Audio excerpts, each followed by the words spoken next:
সংকটকালীন বাংলাদেশের পাশে থাকায় বন্ধু রাষ্ট্রগুলোর প্রতি কৃতজ্ঞতা প্রকাশ করে অন্তর্বর্তী সরকারের প্রধান উপদেষ্টা নোবেলজয়ী ডক্টর মোহাম্মদ ইউনূস বলেছেন, শেখ হাসিনার স্বৈরশাসন দেশের সব প্রতিষ্ঠান ধ্বংস করে দিয়েছে, বিচার বিভাগ ভেঙে পড়েছে, দীর্ঘ সময় ধরে গণতান্ত্রিক অধিকার ক্ষুণ্ণ করা হয়েছে, পাতানো নির্বাচন করা হয়েছে, সবকিছু সংস্কারের পরই নির্বাচন হবে। রোববার দুপুরে হোটেল ইন্টারকন্টিনেন্টালে বাংলাদেশে নিযুক্ত বিভিন্ন দেশের রাষ্ট্রদূত, হাইকমিশনার সহ জাতিসংঘ এবং বিভিন্ন সংস্থার প্রধানদের ব্রিফকালে তিনি কথা বলেন। ডক্টর ইউনূস বলেন, বাংলাদেশের মানুষ রাষ্ট্রের কাছে কৃতজ্ঞ।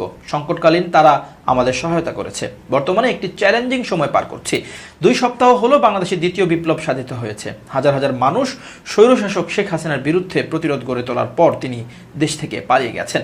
সাধারণ মানুষের স্বাধীনতার জন্য ছাত্র জনতা প্রতিশ্রুতিবদ্ধ উল্লেখ করে কূটনীতিকদের উদ্দেশ্যে ডক্টর ইউনূস বলেন, শত শত মানুষ মারা গেছে, হাজার হাজার মানুষ আহত। আমি আশা করি আপনারা আমাদের সহায়তা করতে পারেন। অনেক শিক্ষার্থী বুলেটের আঘাতে আহত হয়েছেন, অনেকের রাবার বুলেট চোখে লেগেছে।